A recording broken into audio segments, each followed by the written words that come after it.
Let's get it rolling. Sounds Welcome back to You Can Too. Today we have Kel Bryant, Jiu Jitsu master. I don't know about that. We're getting after it. Kel has a gym here in Durant, Oklahoma. And man, I don't know if that's what you wanted to do since a long time ago when you started that. No, actually, it was never in the works. It just kind of happened, but we can get into that in a sec. But kind of like I was mentioning, the platform that I want to create is to motivate and inspire people to jump into their dreams. Yeah. A lot of people chase money, and I don't think money's the end goal for nobody, right? Oh, yeah, It's absolutely. a common problem that we all have, right? But I think as long as you jump into action and do things from the heart and the path that God has for you, then money follows. Yeah, I think some people desire money because of status, not because of action. Yeah. You know what I'm saying? So like everybody worships something, and so. Yeah. But I think at the end of the day, people just want to be fulfilled. Would you consider yourself an entrepreneur? Yeah. Now Yeah. I would. Yeah. In the past, I would have never. I guess had the guts to be an entrepreneur. It just kind of fell on my lap.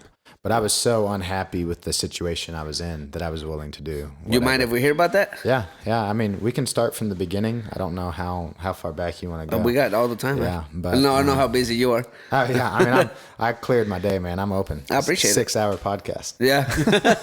Yeah. Have you seen What's up? Sean Ryan's podcast?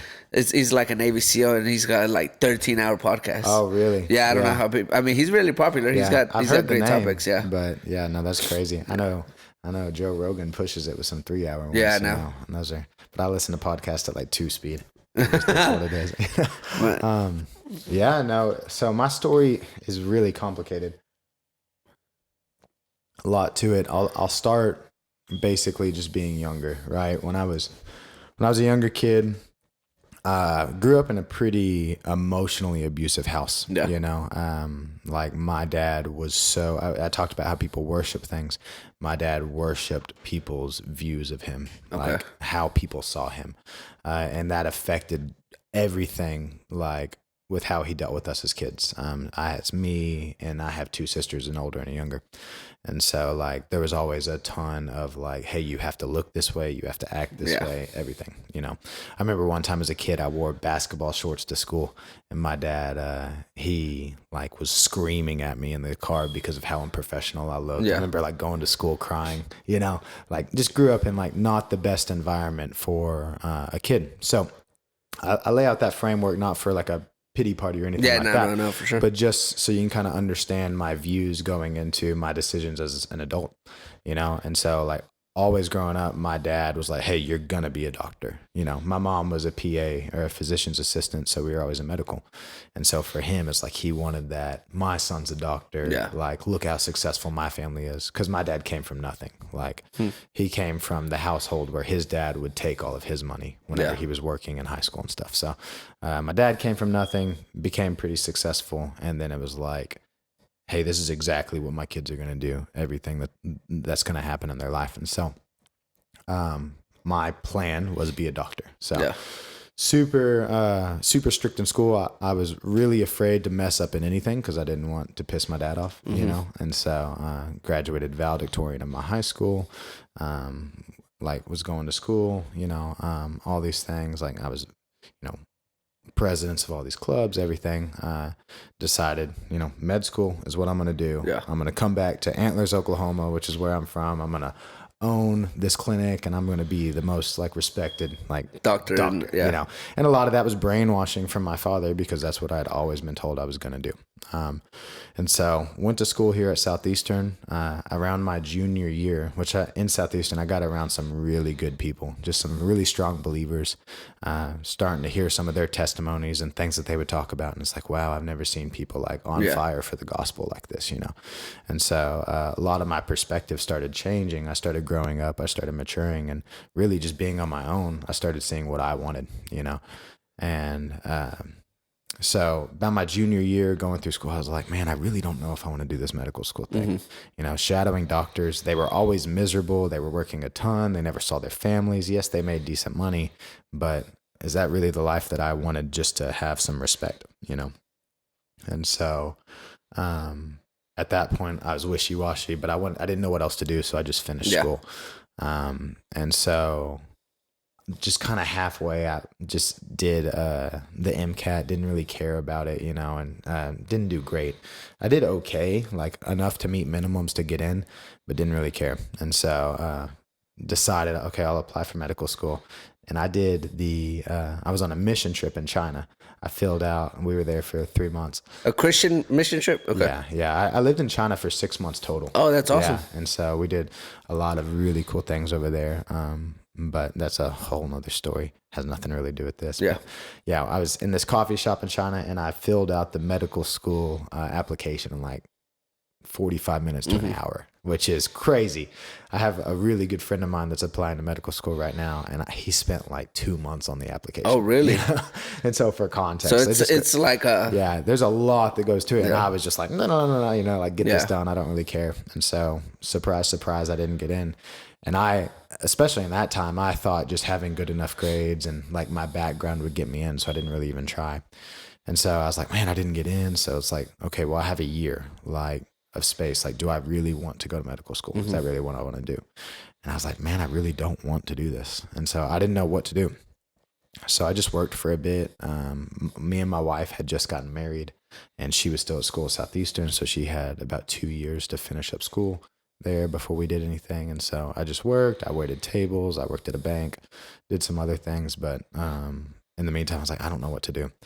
And engineering had always kind of interested me, but I had never actually pursued that because my dad was like, no, like my father was an engineer and he never made any money. Don't do it, But I was like, engineering seems pretty cool. But like to rewind way before this, I had always loved coaching. I would always coach basketball and baseball, especially like my little sister in basketball and stuff like that. And so it was something that I was always drawn to. But again, my dad was like, no, you never want to be a coach. They never make money. They never do any of this stuff, And so I was like, okay, well, I'll just never pursue that, And so whenever I decided like, okay, well, engineering sounds cool. Like I've always been interested in creating and building, and I've always been good at math. And so like this could be a cool career. And so I decided to do that. So my wife hurried up and finished her degree, and she's an absolute trooper. I mean, you see her working at the gym all the time. And she works a full-time job now. Yeah, I didn't know that. I thought gym was everything. Everybody always does, and there's so much that she does. Like everything that I am is, because of her. She's amazing. But with that being said, she finished school super fast. She was taking 21-hour semesters at school, which was crazy, and knocked it out. She graduated in 3 years total. And so I went to engineering school up at OU.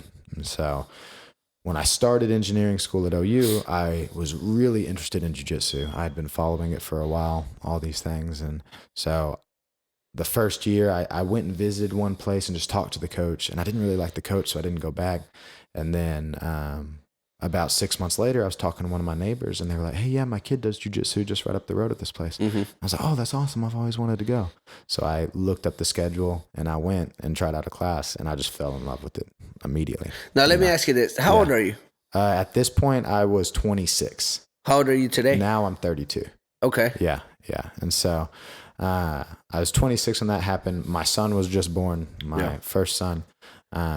And so I went to try out this class, and it just like took over my life. And so the only things that I did was, I worked in school, I took care of my family. Like I did my school, and then I did jiu-jitsu. Like it kind of consumed me. Yeah. Like I'd be in classes watching jiu-jitsu videos. Instead of paying attention. Yeah. It was everything. It was everything that I cared about. And so, but I'd committed to this engineering thing. Jiu-jitsu was just a hobby. I'd always been really passionate about sports and athletics. And so whenever I didn't have that anymore, I just got into weightlifting. And that was fulfilling for a little bit, but not really competitively for me. And so, but yeah, I got into jiu-jitsu, and then went through engineering, did all that. I ended up finding an internship here in Durant. Like my mom and my dad lived here in Durant. So I was like, well, my family lives here. It'll be cool. All that stuff. And so decided to come down here. So I found an internship over the summer, secured a job here in Durant. So once I graduated, I could be an engineer down here at this firm in Durant.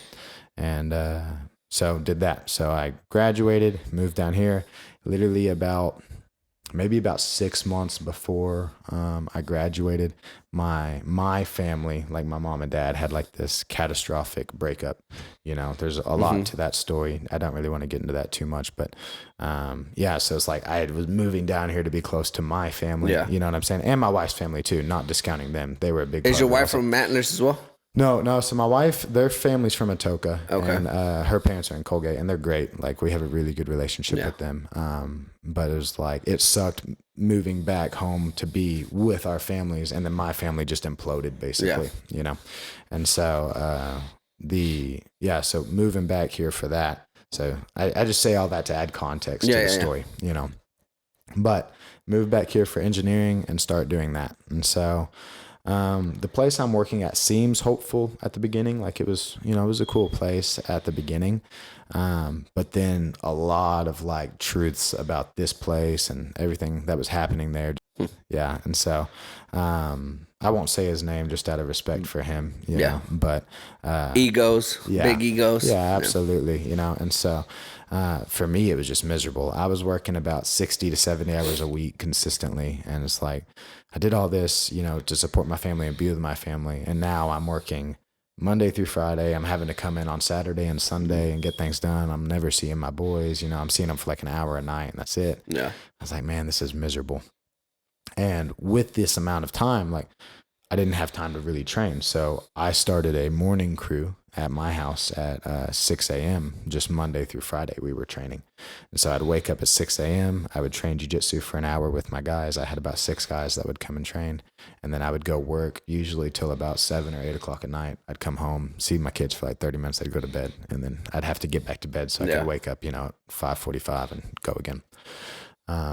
And so in the midst of all this, I had a friend hit me up and he was like, hey, Victory Life Church wants to do a kids jiu-jitsu program at their school, their academy. Yeah. And I was wondering if you wanted to coach it. And I was like, you know what? Like, yeah, let's do that. And so I charged hardly nothing for it, and decided to do this. And we had about 25 kids like right off the bat sign up for it. Now, most of those kids didn't make it, but there was a pretty big showing. And I announced this over my social media. And I had people from all over Durant because I had known quite a bit of people in Durant from being a school here at Southeastern and living here for a while.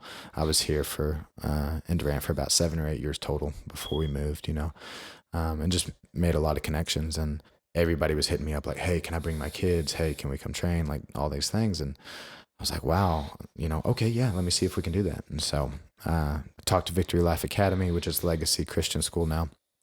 And they were like, we would love if they could come, but unfortunately, due to liability stuff, if they're not a student, they're not covered underneath our liability insurance. So if something happens on the premise, we could be held liable. And so it's like, well, dang. And all these people were still interested. And so we kind of started throwing around the idea like, well, what if we just opened up a small gym like part-time and just did kids, Yeah. And I was like, we could just find a small space and rent it and just do kids and make a little bit of extra income while I'm doing engineering and everything like that.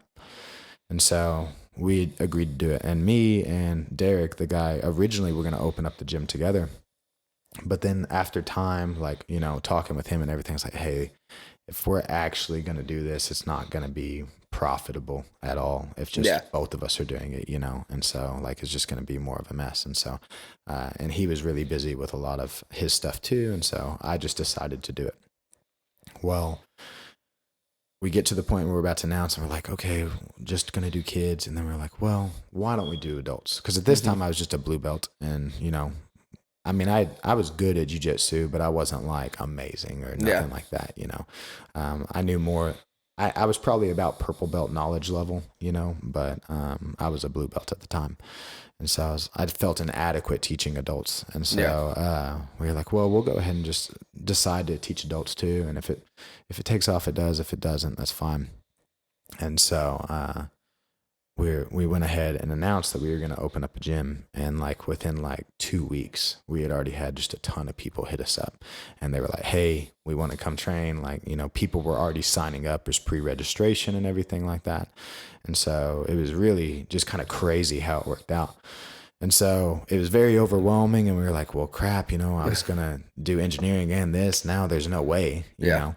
And so I decided like I would just do engineering part-time at that point, you know? And so I was like, well, I'll just do engineering part-time. I'll just do about 20 hours a week, because I was going to teach 6 a.m., noon, and night classes at the gym. And you know, I think my like base set was like, you know, I had this set number, and we were like just at that number to where I could potentially quit my job. Yeah. Just a little bit of money, you know, to be able to provide some money from my end. Does that make sense? And so thankfully my wife worked. And so it was like, there was a little bit of cushion, you know, with that. And so opened up the gym, and the first week we were just like slammed, and it was awesome. It was amazing. Things were so busy.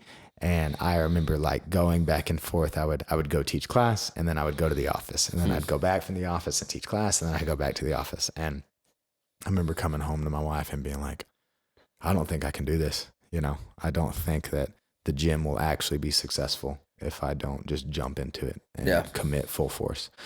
And my wife's amazing. She's like, hey, I'm like, first off, she's like, I got you. You know what I'm saying? Yeah. You know, she was making enough to cover our base bills, you know, and we didn't have hardly any bills. You know, we lived pretty frugally, but, you know, she was like, I got you. If things fail, like, I trust you. You can always find another engineering job somewhere else. Like, do this. And so, that week I went to my boss, and I was like, hey, like, I thought this would work out, but it's not. Like, if I want my gym to be successful, like, I'm going to have to do it.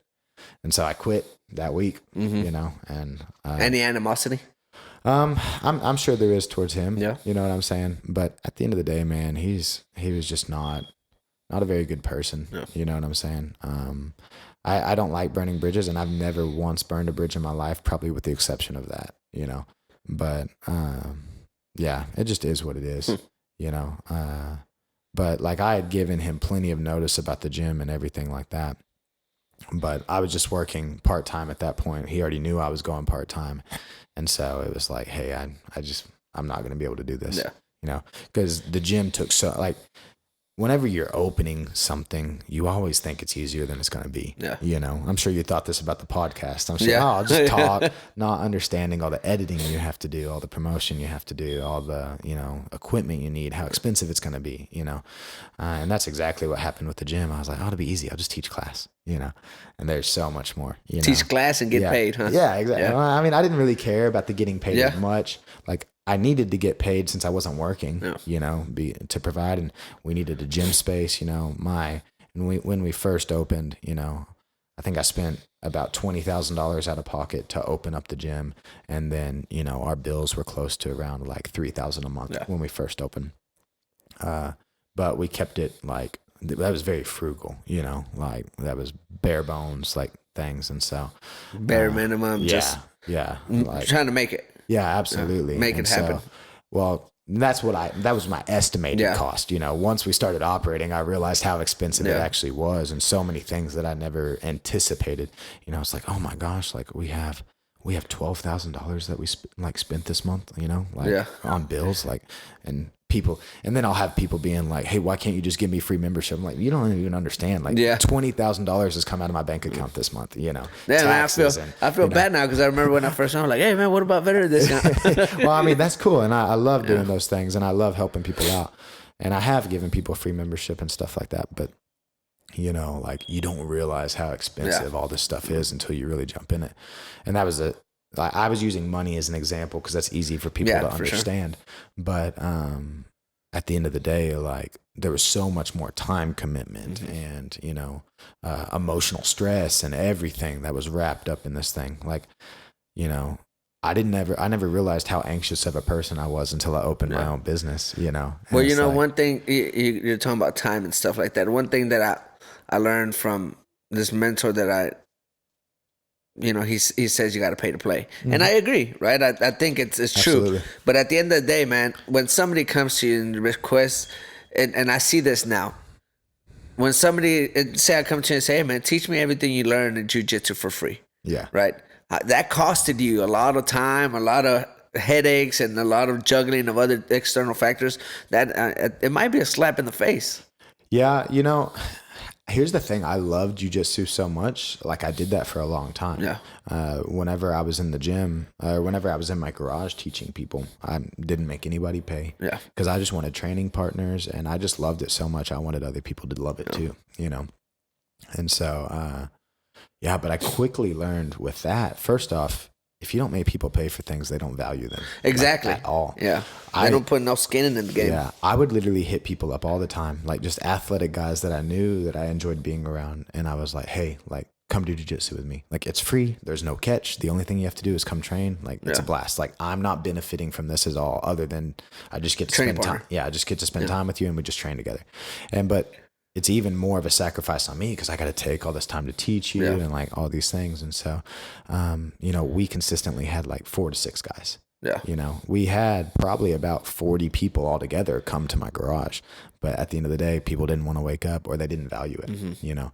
And so once I moved to the gym, a lot of those same guys started training with me at the gym. And what do you know? They started being regular because they were paying at that point. You know, it's like, okay, I'm spending... You know, I got $100 a month coming out of my account now for this membership, you know, like might as well go. Yeah. Like I need to go, you know? And so, people value that money and stuff like that. But I never mind people expecting things for free if it's not like an entitlement. Does that make sense? Yeah.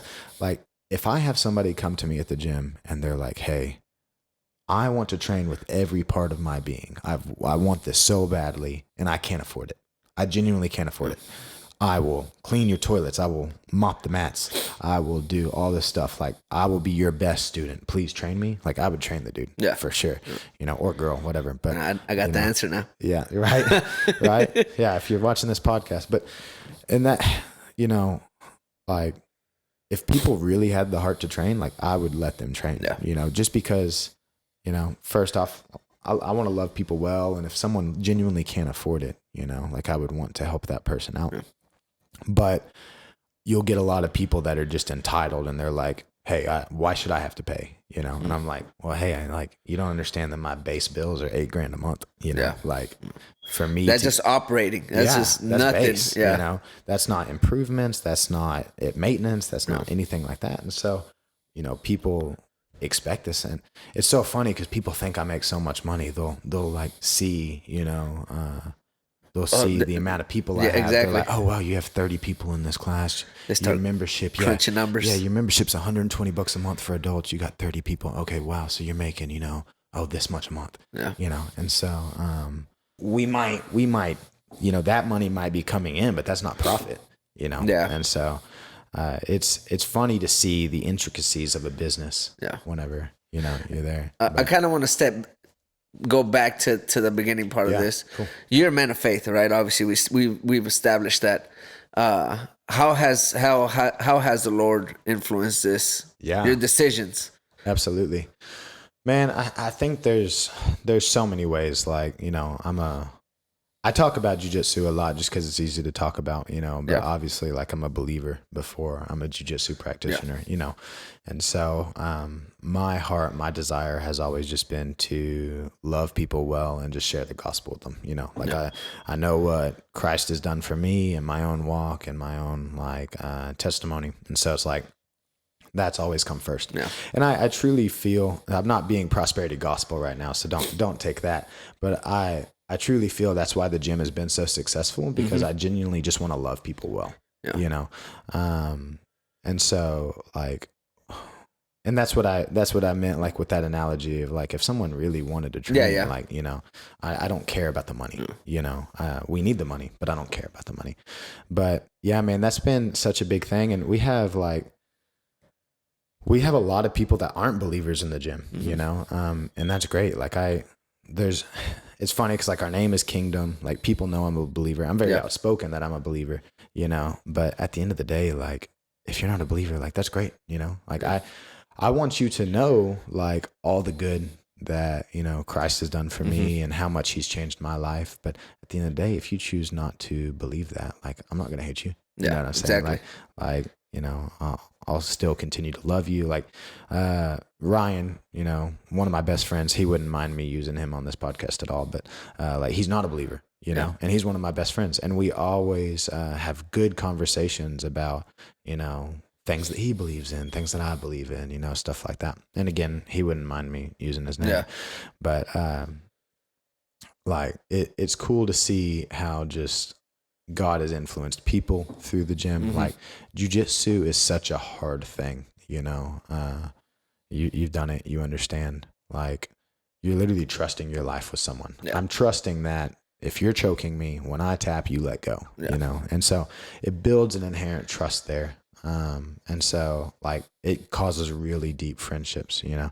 And I think that mixed with just loving people with the truths of the gospel, whether they believe it or not, you know, at the end of the day, like I think God has just blessed a lot of that. And I think that's why our gym has been so successful. What's your know? favorite verse? Man, I don't really know. I'd say the verse I recite the most is Philippians 4. I think it's 6-7, where it says, "Do not be anxious about anything, but in everything, through prayer and supplication with thanksgiving, let your requests be made known to God, and the peace of God, which surpasses all understanding, will guard your heart and your mind in Christ Jesus." That's probably what I recite the most, you know, because I get anxious about a lot of things, you know. But I don't know if I have just like a favorite verse. Do you? What about you? I had it in the top of my head now. You know, I'm Mexican, right? Raised Catholic, right? 90, I think 90. The majority of Hispanics, or at least on the Mexican side, because I think down there's Central America, Christianity. Yeah. So I was raised Catholic. My parents, I've always known the Lord, but I never dove into it as deep as I have in the previous 2-3 years. Yeah. You know, I went to, it's called Men's Encounter, which I go to Durant Church of Christ. Okay. I had already started going, and you know, one of the biggest things that attracted me to there was just the welcoming factor of it, right? Because I always felt that going to other churches, especially like in Dallas where I grew up, it was more or less like a fashion show, you know? Like, oh, absolutely. You know, and it was like, oh, look at this guy, this new guy, or he has tattoos, or, you know, and things like, and I might have been wrong, right? By all means, I might be horribly wrong and just being judgmental about it, but that's how I felt. Absolutely. So I go to Durant Church of Christ, and I don't know if you're Logan Cates. He's one of the ministers there. No, I don't know much about Durant Church of Christ here. And he said to me and my wife, he said, Javier, this isn't my church. This is the church of God. I'm here to spread his word. This is the word. You're welcome. Whenever you want to come. Yeah. We have open doors. Come see us. Yeah. And I was like, oh, okay. And then I go to Men's Encounter, and I'm like, oh, and this is the sign, right? Yeah. So I get baptized not too long ago. Which I was baptized as a kid, right? Mm-hmm. Catholic faith. Yeah. But I truly gave my whole trust in the Lord not too long ago. And you know, it just, and I feel like I've always had this mentality, but it was I used to, when I was younger, I used to say the fuck it mentality, right? Yeah. Just do whatever happens. But now it's more or less like, well, I'm not worried, because as long as the Lord gives me strength to do what I have to do and gives me life to I'm going to go after it. Right. At the end of the day, that's what I told my wife this. I said, man, we're actually talking about this not too long ago. There's some people that are really close to me that are having some issues, and things been kind of slow. And I said, man, just, you have this, you have that, sell it. You know, and it's like, well, it costed me this amount of time and this amount of money. And my wife's like, man, you would sell everything. I said, I would sell everything. I have no problem losing everything that's material.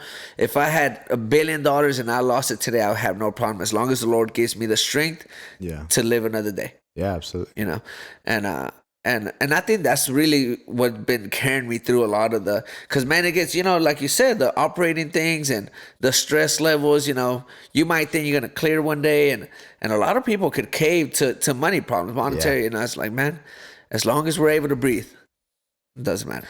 Yeah. And if the Lord says it's not for you, then it's not for me. It's fine. Absolutely. You know? Yeah.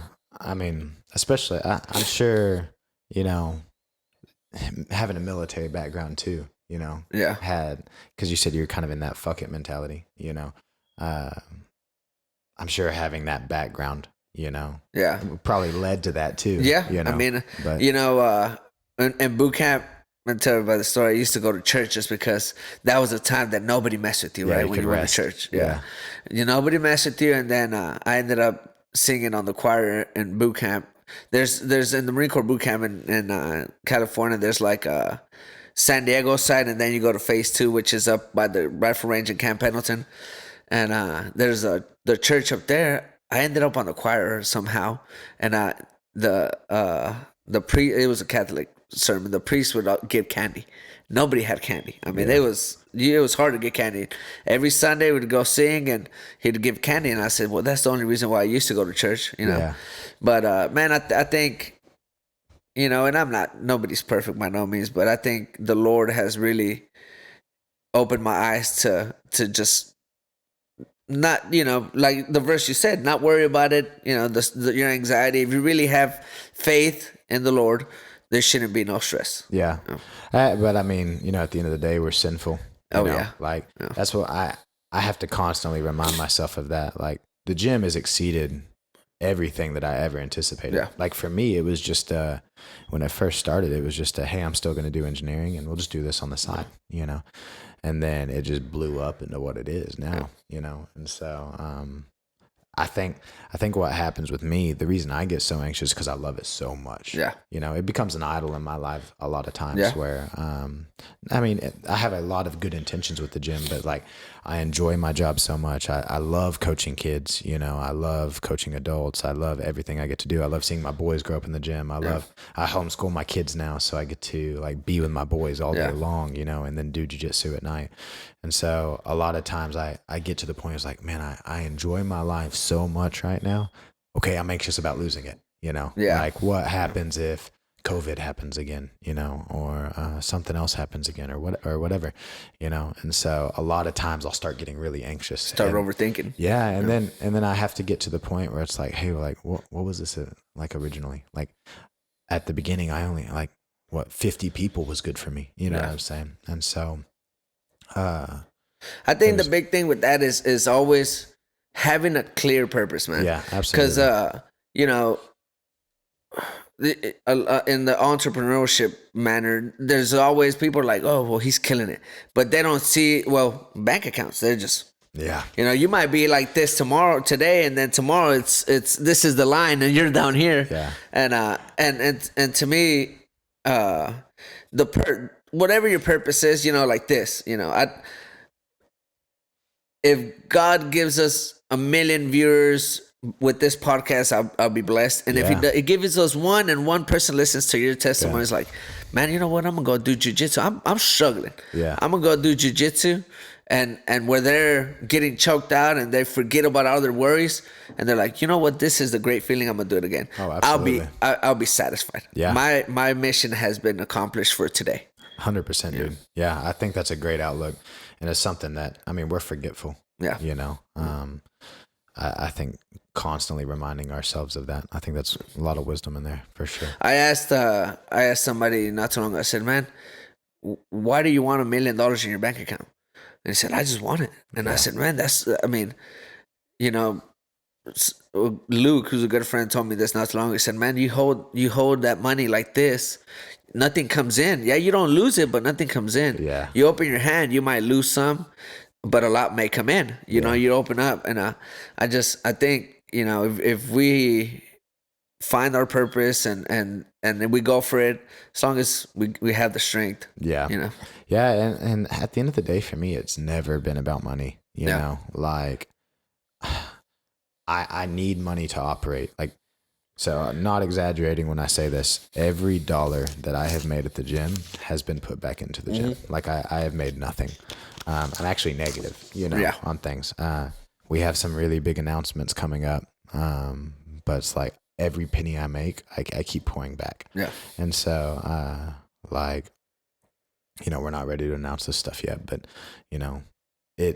money has never been the thing. Yeah. My thing is, okay, if I'm not making enough money, I can't continue. You can't impact. Yeah. I can't continue. I can't impact. I can't change people's lives. I can't live my life to the fullest now. Yeah. I feel there's so many testimonies from people, and I'm not talking like even like Christian testimonies. I'm just talking testimony in general, like of how our gym has impacted people. Yeah. You know, I had this kid that, you know, was getting bullied, and he stood up to his bullies and didn't even have to do anything, just had the confidence, and his bullies were like, oh crap, and walked away.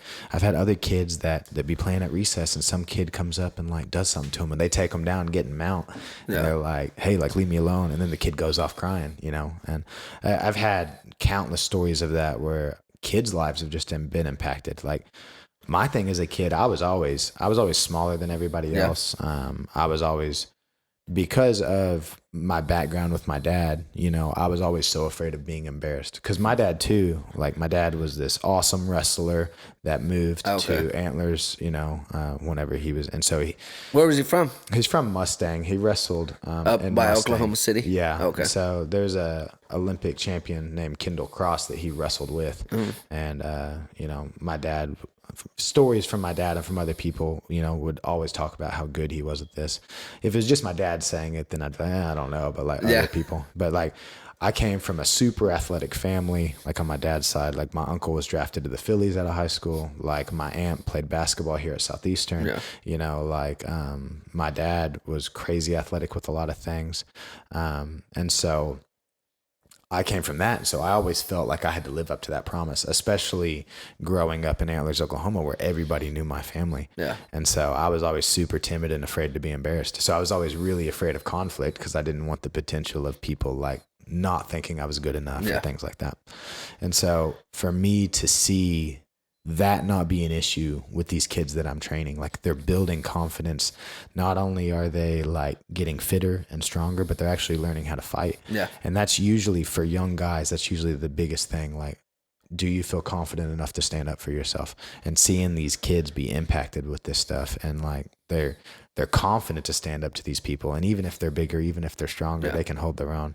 You know, it's always so cool to see. And even adults, like I've got adults losing weight. I've got adults, you know, being more confident in who they are. You know, they're not afraid to speak up anymore. They're, you know, it's so cool seeing how we've impacted people's lives, you know, for the better. And that's what I'm thankful I think for. in adults, man, I mean, I don't know if you recall, when I first started, I've been on this weight loss journey for the past year, and I'm down about 60 pounds, you know, and I feel great. I mean, I feel like I've never, and I had this pity party, man. I think when I got out of the Marine Corps, I had this, and I think a lot of veterans do, and it's something I'd say it's a victim mentality, right? We go from having a immense purpose, right? Of, you know, I was infantry. I was a squad leader when I got out. So I had 12, 13 guys that I pretty much had to watch over their lives, right? And it's like, get out, and it's like nothing, you know, it's just, there's nothing. But I fell into this victim mentality, I'd say, and didn't care, drank a lot, you know, didn't work out, and my weight went up, and I think I've always been confident, right? I think I have there's an ego thing to me, right? Exactly. So it didn't matter how much I weighed. I walked into the room, and even if it was a front, I was trying to, you know, brought up and, you know, present myself as a confident person. But man, deep down inside, it's like, phew. And I think, the first couple of times that I went, I think that's really what drove me away. Cause I'd always be like, well, dang it, man. I could have maybe, you know, been toe to toe with some of these guys, but now it's like, dang it, let me step out. And I think that's a big stigma when it comes to martial arts or that type of training. Yeah, I absolutely 100%. Every single man carries that, and you truly see who people are humble. Like you see two type of people. Like everybody's gonna come in and just get the crap kicked out of them. Like not even in a derogatory way. Like, you know, we take care of people at the gym. But at the end of the day, like you're going to get beat. And like you're not going to win, because jiu-jitsu is so counterintuitive. Like punching is pretty intuitive. I can tell you to punch my hand. You can punch my hand. It's not that hard. Right now, there's a lot of complexities once you get into striking and stuff like that. But like if I tell you choke me with your legs, you know, you're going to have no idea what to do. You know, or if I start choking you with my legs, or if I pin you and you can't get out, and, you know, it's so much different than people think it is. And so, like realistically, like unless it's somebody like, you know, Thor Bjorn, I don't even know if I'm saying his name right, but the Mountain, you know, the massive bodybuilder. Oh yeah, You know, yeah. like they're not, unless it's somebody like that, they're not going to come in and beat me. Yeah. Like it's just not going to happen. Somebody Yeah. that like immense Yeah. power and they Yeah. can, Yeah, somebody like that. I mean, dude's like what 6'8", like Yeah. 380 or whatever. Like, you know, just he might not be that big, but just a massive dude. Like, okay, there's gonna be like, there's gonna be massive differences there. But as far as like the average guy, even I've have guys come in that are 6'4", 300, like strong guys, and like it takes me what 20, 30 seconds to tap the guy because they don't even know what they're doing. You know, it's so counterintuitive. I'll just hit an arm drag, get to their back, take them down, choke them out. Really easy. And they're just relying on pure strength. Yeah, and they think it'll help, and it doesn't. And so what happens is that happens to everybody, and their response is one, like, whoa, what the crap just happened to me? Like, I've got to learn this. Yeah. Or it's two, oh, what the crap just happened to me? I can't handle this. I can't handle the fact that I don't know what I'm doing. I can't handle the fact that this guy that I think I'm better than, you know, can beat me. And so they don't come back. Yeah. You know, and that happens a lot. For me, it was like, oh wow, what is this? I have to learn this, you know? And so, you see that a lot. And I try as much as I can to manage expectations when people come in. You know, I try not to just throw people into the fire and get them humiliated. Some people need that. Some people don't, you know. Do you judge it? Do you judge? I mean, I'm sure you're good at reading people, especially with dealing with all kinds of different people, but do you see it like, all right, man? I try. Come on. I try. It's hard to really know what people need. Yeah. You know, some people need to come in and just be like, hey, here's step A, step B, step C, step D, not thrown into the fire. Some people need to come in and just get destroyed. Like some people need that. Yeah. You know, you never really know. You can try to guess, you know, but usually the arrogant people, the ones that like are coming in very haughty and full of themselves, they're usually the ones that need the slower approach. Like, hey, this is the system behind it, you know, because whenever you wreck those guys, they get so upset, you know, that they don't come back. Yeah. Whereas, I don't know. It's just hard. You never know what type. Like, I'll hear people 2 years down the road be like, yeah, man, first class you came, I rolled with you and you just demolished me. And I was like, man, I need to learn this. Yeah. And then I'll have some people come in and be like, hey man, first class you came, you just demolished me. And I was like, oh crap, I can't do this, you know? And they won't even tell themselves that, but mentally they'll be like, oh, I'm just too busy, or, oh, I don't have time, or, you know, but if you really get down to the root of it, it's, hey, I can't handle this. Yeah, I can't handle Yeah. I wouldn't say humiliation. Well, if they take it that way, it is. Well, a lot of people will take it that way. I've changed the approach on how I do it. I won't roll and trash new people anymore. I did a lot when we first opened, and I've grown in this area, but it was because first off, I was a blue belt. So I had some insecurities in the fact that I didn't feel qualified to teach, even though I was pretty decent in my craft at the time. But I didn't feel qualified to teach. I felt like I had to prove myself. I felt like I had to prove the gym. So whenever people came in, I had to prove that it worked. Over time with growth and things like that, I've learned, okay, well, that's maybe not the best approach on how to handle this. And so usually what I do with people when they come in now, I'll bring them in and I'll just take them through positions. Yeah. And so I'll be like, hey, this is what standing up looks like. This is side control. This is mount. This is guard. This is back control. And I'll show them that. And then I'll put them in side control and I'll just say, okay, hold me down. You know, I'm putting them in a position of power. And I'm putting myself in what seems like a very vulnerable position, because if you know what you're doing, it is. And so I'll escape and they'll be like, oh, how'd you get out? You know, and then I'll let them do that a few more times, kind of build some comfortability with it. And then after that, I'll be like, okay, now you get on bottom, you know, and they'll get on bottom and they'll push and squeeze and do everything they can to get out, and they can't. And then they're like, oh crap, like, what do I do? How did I get out? And then I'll be like, okay, try this, you know, put your arms here, move your body this way, get your legs back in, you know, and you can get out. Yeah. And I've found that ever since I've started doing that, I've been doing that for about a year and a half now. I've really seen our retention go up in people. Oh, okay. Because we're not just trashing people anymore. You know, and so. But going on the retention now, and jiu-jitsu, it's hard. Yeah. Right? It's physically demanding, mentally demanding. Do you think there's I mean, it's not for everybody. And in reality, it's not for everybody. But do you think if people struggled a little more in life, they would accept the struggle in jiu-jitsu, or do you just think it's personal drive?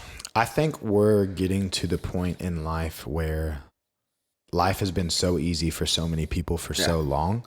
They're starting to understand that struggle is good for you. Yeah. You know, I think that's why Jocko is so Popular now. That's why ice baths are so popular now. Like realistically, are ice baths that good for you? Do they do that much stuff for you? Maybe not, but it sucks. And you did it. People feel accomplished when they do it. You know, is it 45 hard or 75 hard? What is it? 75 hard. Yeah. So you did with that, Andy right? Frisella. Yeah. Yeah. And so it's like, you know, realistically, is the amount of workouts you're doing in that probably good for you? Maybe not. But like at the end of the day, like you did it, you know, like you're working through it. And so people want hard things, and we're learning even biologically, like if we live this comfortable, cushy life, like our body deteriorates, it doesn't do what it's supposed to. But as you start putting your body through shock, you know, it starts releasing like more stuff to build protein or protein synthesis and stuff like that. And so there's by making yourself uncomfortable, you grow, you know? So I think people are starting to seek out harder things. And I think that's why jiu-jitsu is becoming more popular, because it is a hard thing. Like it's never easy to face the fact that, oh wow, I thought if somebody broke into my house and we fought, I could defend myself. But like, oh crap, like I can't. You know, not against somebody that knows what they're doing. Yeah. You know, which is such a small community. Yeah. But but you don't know who knows what they're doing. You don't know. And that's the thing. I've had a lot of people come through my doors, you know, not a lot of people have stayed, but like even somebody that has 6 months of training is going to trash somebody that has zero. Yeah. That thinks they can street fight. Yeah, exactly. And so like, especially now in our community that is prevalent, like you just don't know. No. Like I have no physical indicators that I know how to fight. Like I don't have cauliflower ear. My ears just don't blow up, you know? So like if you saw me, you wouldn't know, you know? And so like at the end of the day, being prepared, it's a hard thing to do. You know, that was one of my biggest mistakes when I got out of the Marine Corps. I was, even before the Marine Corps, I always did construction, right? I always did framing. And after I did framing, but man, I seek to be the most comfortable, and it just, my lifestyle, my physical being, mental being just went to the ground. Same. Yeah. I actually did the same thing. Probably about 6 months after I got done with engineering. Like I had gone for so long, like always pushing.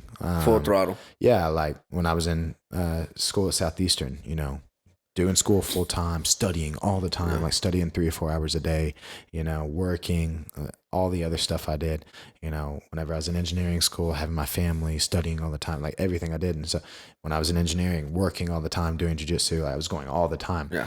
And so once I quit and I was just doing jiu-jitsu, it got to the point where I was like, okay, if I'm free, I'm just going to sit on the couch and watch TV, you know? And like, I would be like, oh, I have these things that I need to do, and just being lazy. It's like, I'm just not going to do them. And so it's like my anxiety, like skyrocketing, because I've got this list of 30 things that I have to do, but I'm just being lazy sitting on the couch. And so I really had to have a wake up call and be like, hey, like, is this the life I want to live? What was your wake up call? If you don't mind me asking. Yeah. I don't think it was necessarily one instance. I think it was just understanding like where I was at with anxiety. You know, I don't think that I was necessarily depressed per se, but like anxiety, my blood pressure, my health, my relationship with my wife, my relationship with my boys, like, you know, being a lot more quick to anger with them and things like that.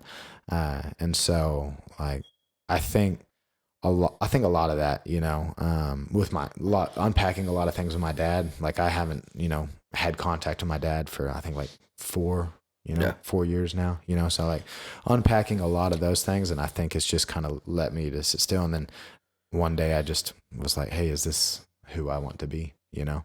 And I tell everybody, if you sit at night by yourself, and I heard this, I can't remember from who, I didn't come up with it by no means, but if you sit at night and you ask yourself the hard questions, you're going to tell yourself the truth. Now, whether you take action on it or not, that's all on you. Yeah, absolutely. I think, you know, kind of like what I was mentioning yesterday, I keep saying I'm going to start going, but I mean, I'm able to wake up at 5:30 and make the drive at 6 and then get after it at 7, you know, but Yeah. And I mean, there's always like, I'm never the type to be judgmental if people don't train. Yeah. Like people are busy. People do have a lot of things on their plate. You know what I'm saying? So if people are ever like, in your instance, like, hey, like, you know, I've got a lot going on. Like I get that, you know? But at the end of the day, you're going to do what you want. If you really want it, you're going to do it. If you really want it, you're going to do it. I mean, I was, like I said, yeah, I've already told you how many hours I was working engineering, and I was waking up Monday through Friday, you know, training for an hour, you know, just because I loved it and it's what I wanted to do. You know, if there's a new show coming out that you really want to watch, you're gonna make the time to watch it.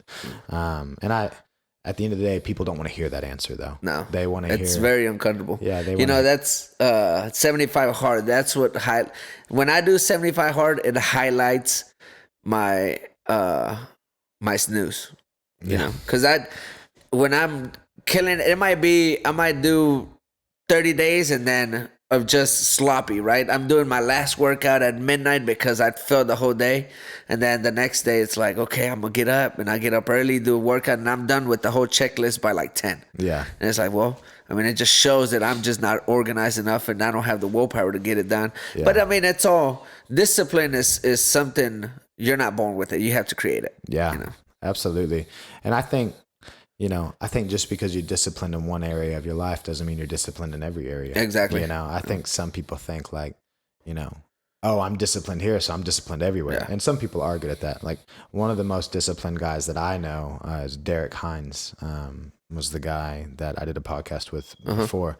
Dude's like, to a T, he always, you know, like he was one of my original garage guys. I'd never had to worry about him being in class. It was never, hey, I slept through an alarm. It was never, hey, I've got this. If he's not there, he would have told me the night before, you know? And so, it's always so refreshing seeing those guys, and it's so motivating, like being around those people, you know? I think people that don't see that as a motivation is because they haven't humbled themselves enough to admire true, you know, work. Yeah. Because it takes work. Yeah. Well, like Levi is another great example of that.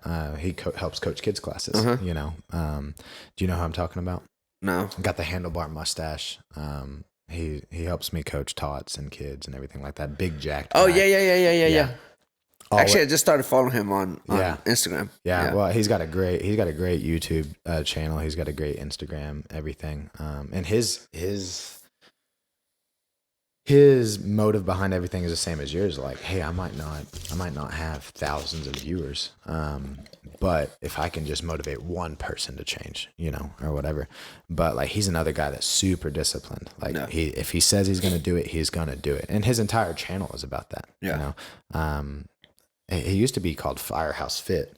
I think he just goes by Levi. Is he a fireman?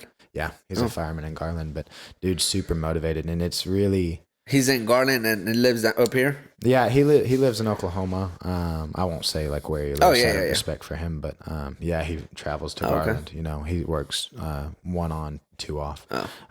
But yeah, if the dude says he's gonna do something, he's gonna do it. And like, I've never heard the dude complain once. I accidentally jacked up his knee one day, and I didn't even know about it until 3 weeks later because his wife told me. Like he's just very motivated, very strong individual, and it's always so and that's what's so cool about jiu-jitsu is it attracts a lot of those people, and so it just naturally makes you, you know, it's the phrase is it a rising tide lifts all ships or something along the times, like the lines of that. Like, you know, it's so cool being in a community with people that are disciplined and have goals and, you know, motivation, because it just makes you better. Yeah, you know. But I mean, just circle in your circle itself, you know, if you, I mean, I don't want to say bums, but if you're hanging out with people that are doing drugs or alcohol and all this, I mean, you could only go strong for so long. And let's say you don't indulge in those activities, but you're not going to seek greater activities. Yeah. Well, that was one thing with me. Like, I used to hang out with a lot of people that just played video games all the time. Yeah. You're a gamer? Well, I'll play, you know, it's never been something that I just like really love. I'll play a lot with my son, you know, because like it's a bonding thing. Yeah. He likes doing it. Sometimes I'll play with some friends and stuff like that. But in the back of my mind, anytime I play a game, I'm like, oh man, I could be watching jiu-jitsu instructionals right now. Like I could be learning and getting better. I could be doing this, you know? And so it's like, I would play Call of Duty for 2 hours and then I'd get done, you know, turn it off at 1 a.m. or whatever.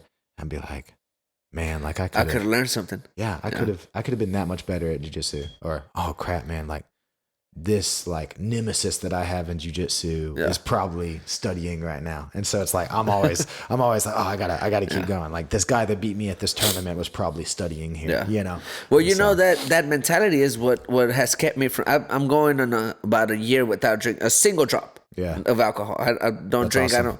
3 years since I smoked. I really wasn't a big smoker. I only smoked at work. Yeah. But, like cigarettes? Yeah, cigarettes. Yeah. And, man, that mentality of doing something that is productive has kept me away. Because, you know, I wouldn't say, I used to drink and I would get intoxicated, but never like blackout, obnoxious, right? It was to a point where I would have a hangover the next day. But so let's say Friday today, you know, drank. Next day I had a plan A, B, and C, and then I would just not do nothing. You know? Yeah. And then Sunday, go out to eat somewhere with the family and drink some more. And then Monday, it's just a vicious cycle to me, right? Everybody's different. That was me. And then I started getting busy. I started doing my own thing. In reality, started getting away and thinking differently. Mm-hmm. And it's like, well, I could sit here today and have a drink, or I could work on this and tomorrow wake up early and work on something else that's going to be more beneficial, you know, even monetary wise and money wise might make me more money than drinking. And if that's your motivation to go to stop drinking, by all means, I recommend people to do that. Yeah, absolutely. I can't relate too much with alcohol. I've just never liked the taste of it really, you know. I'll drink a beer every now and then if it's really cold, you know, but I'm so picky with that stuff, you know. But I think everybody's got their vices, you know. Like for me, I'm such an introvert, which is funny because I own this gym where I always have to be around people. So for me, especially when we first opened, like that first year we were open, I'd pour out so much of myself. Like coming home at night, I would stay up until 3 a.m. in the morning, just being alone, you know? Yeah. And I had to learn how to cope better with things like that. Yeah. It's kind of, this isn't the best analogy, but it's like, I would stay up so late and then I'd have to wake up and then I couldn't get anything else done during the day because I was choosing to cope by maybe watching TV or like doing these things or just trying to find some alone time, you know? And so it's interesting the ways we cope with stress or whatever, you know, and how it debilitates us, you know, but. Now going back to your transition from engineering to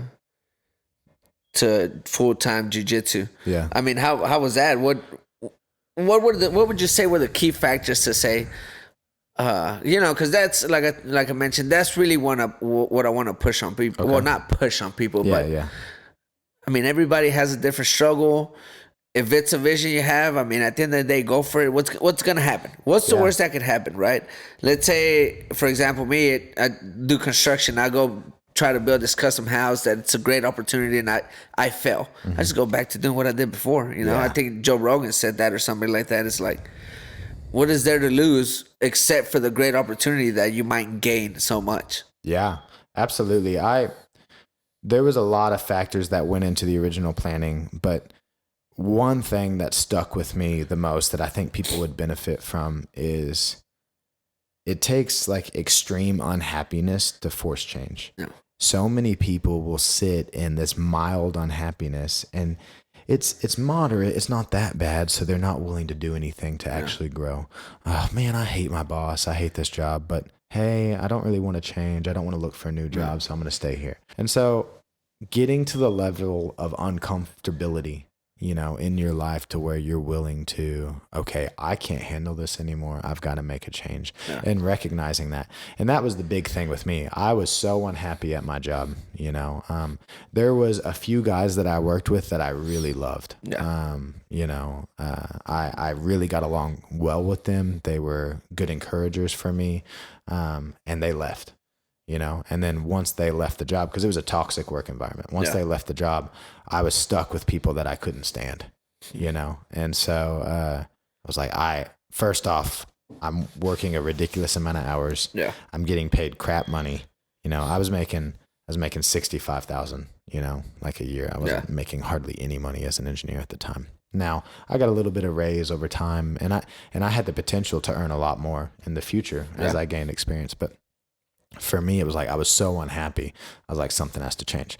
So for me, the original plan was, hey, let's just go find somewhere else to work. I'll move to Dallas. I'll do something like find a job. Where you never been afraid to move, to pick up and. Well, so I love Durant. I never wanted to leave Durant. You know what I'm saying? But it was like, hey, there's one other engineering firm in town, but they weren't hiring. Yeah. And it was like, okay, well, I either have to commute or move. But at the end, like at the beginning, things weren't that bad at the job, and they just progressively got worse. And so whenever all this happened with jiu-jitsu, like me and my wife were like, okay, so what if it fails?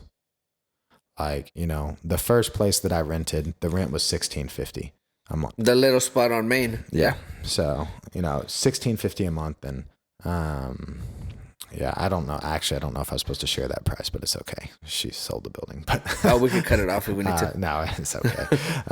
But yeah, so the first place that I rented, it wasn't that expensive. And so, I was like, well, okay, if I don't make it, I've got a year lease on this place. Yeah. I can for sure work and make that money and just, be done with it, And so I was like, okay. And my wife, like, again, my wife's so amazing. She was always encouraging, like, hey, I want you happy. I see your passion for this. I want you to, go for it. Yeah. And so for us, it was like, hey, if this doesn't work out, no harm, no foul. I just go back to engineering. Now I couldn't even imagine going back to engineering. It's like, if this fails, like, okay, I'll just open another gym. Yeah. It's so crazy. It's so crazy the way the brain changes and your thought process changes when you get uncomfortable, right? Yeah. Because I'm on the same boat. It's like, well, if this fails, it don't matter. We'll just try it a different way. We'll just go different. Instead of going back, we'll just go forward a different way. Yeah. And I haven't been afraid of that. And it's so funny because I was always not a risk taker with anything. And now I could care less. It's like, whenever we bought the building on First Street, it was like, we decided to buy the building 6 months into being open because we were getting so busy. And that first building was so narrow. It was like, I think like 14, I think it was 14 feet wide, And so it's like 14 feet wide and like 60 feet long. And so like people were kicking each other in the head. There was no space, but we were having around like 30 people in a class. I was like, I can't fit anymore. So I was like, I need a new building. So literally every penny that I had made in that 6 months went into my down payment for the new one. Yeah. Yeah. And so it's like, I basically went $400,000 in debt to buy that new building, and then like everything that I had went into the down payment. I was like, oh crap, we have no money in our bank account. No. Like, let's hope COVID doesn't happen, or something like that. And so, invested everything that I had into it. And then, okay, something else is coming up. Okay, now we got to invest all the money we have into this. It's like every time I've made money, I've reinvested it, You said you want to do a competition or something. Something, that we could, brought it up, maybe, Keenum and you can too, or something, something that'll motivate people more to jump on board and kind of like an event, like a Durant event. That'd be cool. Make it like a yearly thing. Yeah. Something that gets because I don't want to say that I'm an introvert, but I think, like here, I've been living here for 3 years. I don't really talk to nobody around here, Yeah. And I'm not saying that they're not my type. I just haven't given nobody the opportunity to, and I'm just now, because if I click with somebody, then we kind of chat, I think, you and I, we really haven't talked, but I could have a conversation with you, right? Yeah, and we could talk about things and whatever, but it's just like, I'm not very social. I get it. I'm the same way. But I think with growth, personal growth, business growth, in every aspect, it's part of being uncomfortable. Yeah. If you're not comfortable going to talk to people, then go talk to people, and you're gonna grow.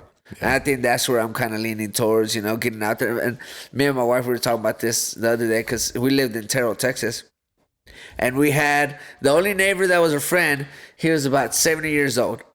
And he would call me and be like, he called me Fernando. He never called me Francisco. Oh, he'd be like, Fernando, your cow's over here. And I'd be like, all right, I'm going, Larry. And we'd go and I would ride around. And he had this cigar that he would chew on. Yeah. He never smoked it. He just chewed on it. And I don't know why, but he'd just chew on it and then bite a piece of it, chew the rest. Yeah. And and I lived there for 10 years. Yeah. You know? And I drank, and one of my neighbors, I would go drink every once in a while with him, but it was never, you know. And I'd like to get more involved in the community, especially now that I have my kids are growing, right? I think investment in it. Yeah, it's an investment to get involved. Yeah, dude. No, I think that would be cool. You know, whatever ideas you have, I'm always game. Yeah, you know, I'll start brainstorming on them a little bit more, and I was telling Taylor the other day, I was like, it would be cool to do a parents class. Yeah, you know, so it's like all these parents see their kids train. Yeah, you know, it'd be cool to have them come in and be like, hey, like, see if you can tap me. Yeah, you know, yeah. Like, no, I don't think many of them would do it. You know what I'm saying? But it's like, you know, hey, just like. Well, I mean, maybe it'll be a good idea to be some of the kids versus their parents. Yeah, well, so that's hard because the size is so much different. Like if it was like 13, 14, 15. Yeah, that's what I think. I think we could do that. You know, but like when I have an 8-year-old that weighs 60, 70 pounds, you know. Yeah. Emiliano against me. Yeah. 5 years old. You better watch out though, bro. He's gonna be I think I want to keep him in there, right? I think at the end of the day, if we push them, it's like nobody's born knowing anything, right? You get introduced to something, and if you have somebody that, I wouldn't say hold your hand, but motivates you to keep doing it, you might be great at it. Yeah. You know, and if in 5 years and 10 years they don't like it, it's fine, but they have something in their belt. Here's the thing though, and I tell people this all the time. Like I grew up playing baseball, basketball, football, golf. Yeah. Though, in what ways do those benefit my life now? They don't. No. Like if I would have grown up doing jiu-jitsu or kickboxing or wrestling, the benefit that those would have added to my life as a kid would have been outstanding. Yeah. Like for me to, if I'm in a situation, just having the confidence to know that I can take care of myself, or the confidence to know, like, you know, I had some guy try to punk me out the other day, and I was just like, okay, man, like, you know, and you don't want to go there, but you know, and I don't have to prove anything, and exactly. That's what happens with all of these young men is they feel like they have to prove something, and because they're insecure, because they're afraid, they start making themselves make bad decisions to try to prove to themselves that they're not scared. And how beneficial would it be for these kids to grow up and have that confidence to be like, you know, I could literally submit you. I could choke you out and put you to sleep in 20 seconds, you know. And you know who Cody Sanchez is? The name sounds very familiar. She's a big entrepreneur. I think she sounds Hispanic, but I follow her. I think she's very impactful. She said, and don't quote me, something along the lines that kids that do jiu-jitsu at a young age have a higher self-discipline and ability to control themselves by doing drugs and indulging into all these other factors just because of the discipline it creates. Yeah, I've seen that reel because anytime there's a famous jiu-jitsu reel that gets sent to me, the amount of times people have sent me the murder yoga reel or stuff like that. Which was that one? I haven't seen that one. There's one that's like murder yoga, and it's like folding people's clothes while they're still in them. Like, I probably had that sent to me like 100 times, you know. But but why is that? It's because every time, why do kids do drugs? You know, whenever their friends are doing it, because they want to fit in, they want to feel cool. You know, like if you have the confidence to be like, hey, I'm secure in who I am. Like a lot of times the peer pressure that comes from guys is because they're afraid to stand up, because if there's an altercation, they're afraid to get beat up, and they're afraid to be embarrassed in front of their friends. They're afraid that girl won't like them if they're not strong enough to fight, you know, stuff like that. And so, now there's obviously other motivations, but as a base whole, that's usually it. And so if these kids have the confidence to know, like, hey, like, dude, you can't touch me, you know, and like, I understand how like unbeneficial this is for my life. Why would I do it? Yeah. You know, it's just so good. Like for me, sports, although I loved sports was everything. I was so depressed whenever I graduated school because I couldn't play. Like I was maybe good enough to play like at a small college for baseball, but not good enough to play like at a D1, or definitely not good enough to make it to the MLB. And so for me, being logical, I was like, well, okay, I'm not good enough to make it all the way. So why would I waste that time in school doing it, you know? And so, like whenever I got done with sports, I didn't know what to do, you know? And so, that's why jujitsu was so good for me. But for me with sports, it was a lot more anxiety than it was, you know, actual benefit. Like in basketball, like all my teammates sucked. Not like on this court. That's not what I mean. But it's like it was such a toxic environment. Yeah. Like if you shot the ball and missed it, you were going to like be demeaned, you know, or they wouldn't pass it to you next Until round. you made that, yeah. Yeah, it was just like there was always like this stupid drama, you know, that went along with it. Like I'd catch them talking behind my back, you know, or things like that. I remember one day I was at the dentist for school one day, and you know, walking around the corner, or I was at the dentist, so I would miss that morning, and so I was walking around the corner, and I'd just gotten back to school, and they were walking around. They're like, "Oh, thank God, Kale's not going to be here today. We don't have to practice with him." You know? Because I wasn't there that morning, and these were like 3 guys that I thought were my best friends. Yeah, you know, as like the hurt to do that, and then playing with these people. Same with baseball, like you know, I started shortstop when I was a sophomore. And so it's like the amount of issues that I had to face on the team because people were upset that I was a starting shortstop and a senior got moved to second base, you know, or stuff like that. And so there was always all that insecurity. And backing all this up, I was insecure in fighting because my dad was such a badass, according to everybody. Yeah. I wanted to live up to that hype, but I didn't know how to fight. Yeah. You know, he came from a wrestling background, so he would just take people down and just beat the crap out of them. You didn't wrestle? No, I didn't wrestle. We didn't even have wrestling at our school. Oh, okay. And so, like for me, it was like there was just this insecurity of, okay, well, all right, I like this girl.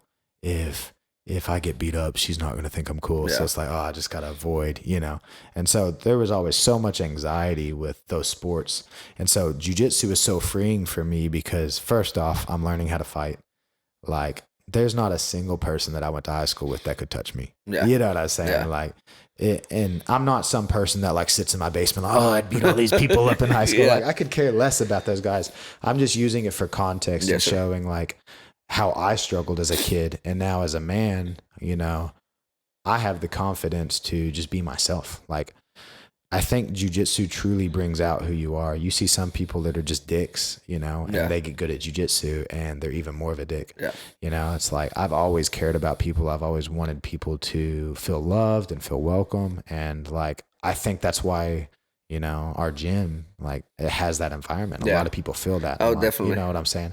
And so like, that's my main goal. And so if I can see these kids grow and improve, like I used to be such an advocate for baseball and basketball. And now it's like, dude, screw those, do jiu-jitsu, you know, like this is truly going to benefit your kid's life. Yeah. You know, I think being competitive, but I mean, that's going to come out wherever, right? If somebody teaches you to be competitive in anything, it doesn't have to be sports. That's my thought, right? Because I didn't play football. I was in JROTC about 4 years of high school. Oh, nice. You know, which I guess that's why I ended up joining the Marine Corps. Yeah. But that was something that I enjoyed, right? And I liked that structure, whatever it was.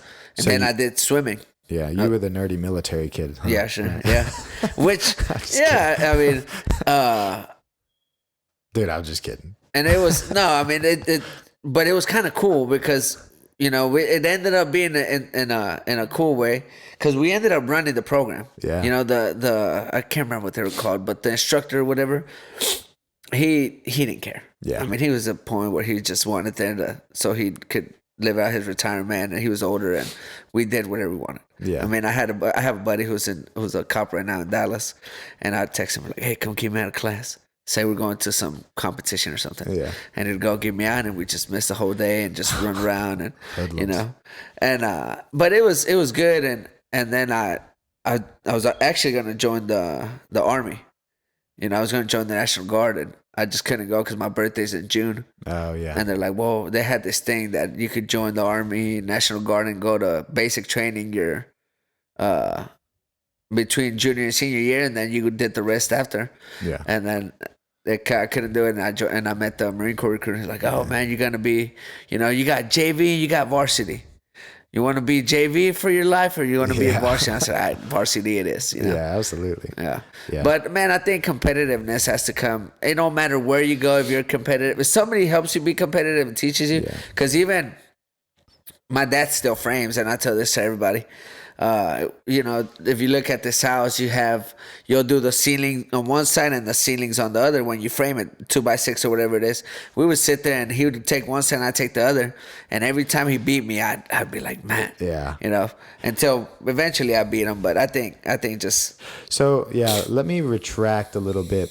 I think those sports are beneficial. Yeah. Does that make sense? I'm not saying that they have no value. You know, there's things that you learn in team sports, like how to work with a team and things like that. What I was trying to say is, for me, the downfalls weren't greater than the, you know, benefits, you know. But again, like, what are the benefits of just a regular sport? What are the actual benefits that you can name off of basketball? I mean, just teamwork, you know. Teamwork, competitiveness, not making it all about yourself, which is an aspect of teamwork, you know, maybe listening to a coach, performing under high pressure, you know. So there's actual skills that are developed with that. But at the end of the day, what's more beneficial? You know? Well, you have all the same skills in jiu-jitsu plus, you know. It's like, okay, would I rather my kid be able to catch a ground ball, you know, or would I rather my kid be able to win in a fight? Yeah. You know, like, for sure. 100%. I would much rather. I agree 1,000% on that. I would much rather my kid be able to win a fight. Like my son Bear, like, he's 6 years old. I will have a new kid come in that's 8, even 9, you know, and he'll just mop the floor with them. And, you know, Bear's not an exceptional athlete. Same with me. I'm not an exceptional athlete. Like, I was telling my kids this week. You have 3 types of athletes. You have the person that is extremely talented but doesn't work hard. You have the person that's extremely talented and works hard, and then you have the person that's not talented but they work hard, you know. And then, well, I guess you have a fourth, not talented, doesn't work hard, right? But as far as athletes, if you have a not talented, doesn't work hard, they're not gonna they're not be an athlete anyways. And so but like me and Bear both fall into that. We're not exceptionally talented, you know, we're not like unathletic, but we work very hard, you know. And so for him, being 6 years old, I'll have a 9-year-old come in and he'll just mop the floor with these 9-year-olds, take them down, get on their back, choke them out, get them out.